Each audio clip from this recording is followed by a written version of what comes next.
Hello students, welcome on my science classes. आज हम 11th class का बायोलॉजी सब्जेक्ट से चैप्टर सेकंड जो कि हम स्टार्ट कर चुके हैं, बायोलॉजिकल क्लासिफिकेशन, उसको आगे कंटिन्यू करेंगे। हम क्लासिफिकेशन के सिस्टम्स को कंसीडर कर रहे थे, तो चलिए हम अपने सिस्टम को स्टार्ट करते हैं। तो सबसे पहला जो सिस्टम है जिसको आज हम डिस्कस करने वाले हैं वो क्या है? Artificial system of classification. Means artificially इसको बनाया गया था। इसके अंदर क्या कंसीडर किया जाता है? Morphological characters. मॉर्फोलॉजिकल कैरेक्टर्स क्या होते हैं? जो किसी भी ऑर्गेनिज्म के हमें बाहर से जो कैरेक्टरिस्टिक्स दिखाई देते हैं उनको क्या बोलते हैं? Morphological characters. Classification system use one और more morphological characters of the organism for differentiating with few exception in the classification. तो यहाँ पर क्या यूज किया जाता है? उनके एक से ज्यादा मॉर्फोलॉजिकल कैरेक्टर्स को कंसीडर कर लेते हैं और उसके बेस पर हम किसी भी ऑर्गेनिज्म को क्लासिफाई करते हैं और उसके बारे में हम डिफाइन कर सकते हैं using even habitats of the organism. और इसके अलावा हम उसके हैबिटाट्स मीन्स जो ऑर्गेनिज्म वहां पर रहता है, जो उसकी जगह होती है, जो घर होता है, उसको क्या बोलते हैं? साइंटिफिक लैंग्वेज में हैबिटाट बोलते हैं। अब जैसे हम बोलते हैं ना कि बिल में रहने वाला क्या होगा? सांप या चूहा होगा। तो हमने ये बात किससे अंदाजा लगाई?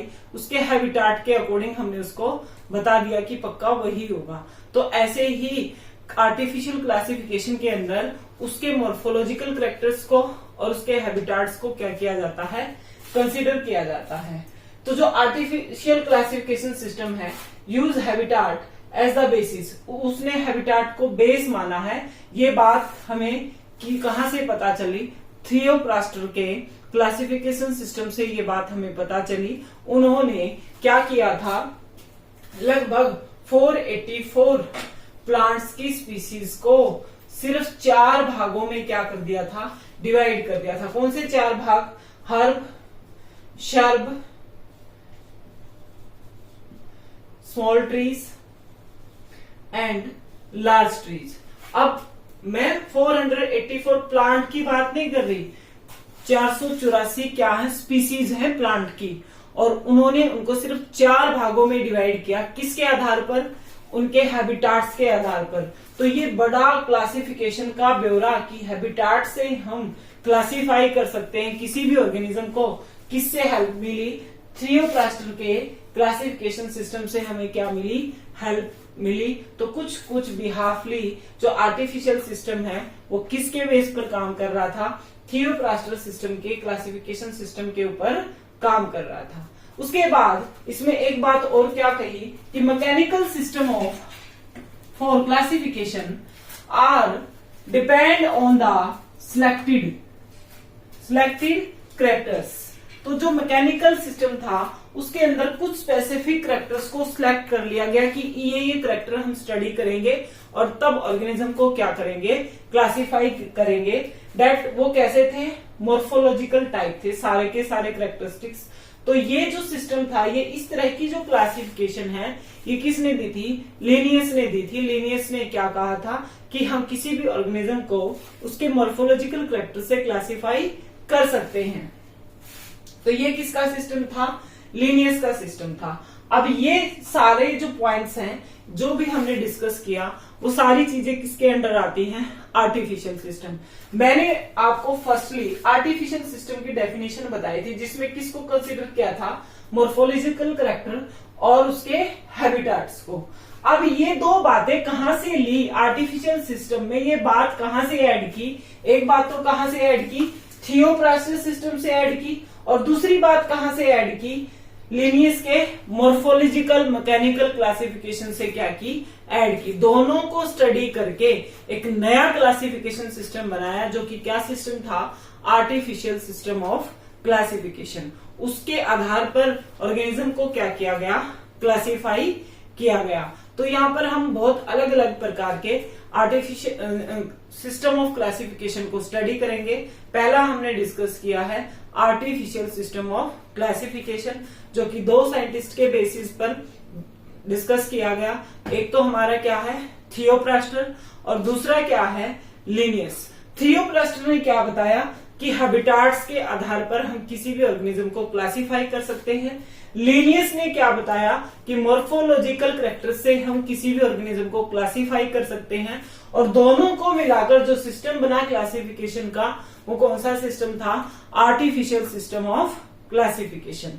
लेकिन इसके अंदर बहुत सारी क्या थी, कमियां थी, जिनको हम आगे डिस्कस करने वाले हैं। तो उनको डिस्कस करने से पहले स्टूडेंट्स चैनल को एक बार सब्सक्राइब करें, वीडियो को जरूर लाइक करें और ज्यादा से ज्यादा शेयर करें, मेरे चैनल को सपोर्ट करें। तो चलिए हम आगे अपने टॉपिक को कंटिन्यू करते हैं।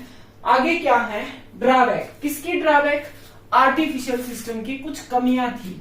वो कमियां क्या थी, सबसे पहली अगर मैं ड्रॉबैक की बात करूं तो क्या है, characters of organism consider here were limited and led to be few divisions. अब दो ही तो कैरेक्टर्स इन्होंने डिस्कस किए, एक तो मॉर्फोलॉजिकल और दूसरा उसका हैबिटेट। तो इस लेवल पर बहुत कम कैरेक्टरिस्टिक्स को क्या किया गया, कंसीडर किया गया। तो इसलिए ये सिस्टम क्या हुआ, फेल हो गया। सेकंड पॉइंट क्या बोलता है कि classification system fail to consider the phylogenetic relationship between the organism. इस सिस्टम से क्या नहीं पता लगा पाए कि कैसे ऑर्गेनिज्म का इवोल्यूशन हुआ है, कहां से वो जर्नेट हुए हैं, कहां से वो डेवलप हुए हैं। मेन पॉइंट क्या है कि इवोल्यूशन कहां से हुआ है, इस तरह की बातों को कुछ भी किसी भी लेवल पर डिस्कस नहीं किया गया।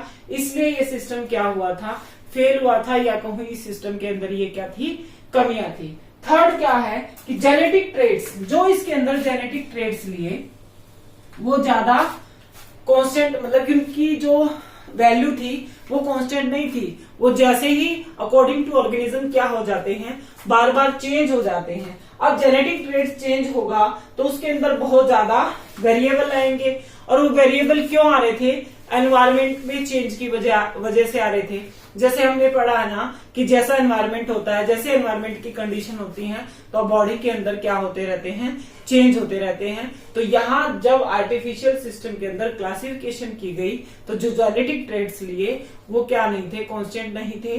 वो कैसे थे, वेरिएबल थे, चेंज हो रहे थे अकॉर्डिंग टू द एनवायरमेंट। उन ट्रेड्स को जैसा एनवायरमेंट मिलता जा रहा था उसके अकॉर्डिंग वो क्या होते जा रहे थे, चेंज होते जा रहे थे।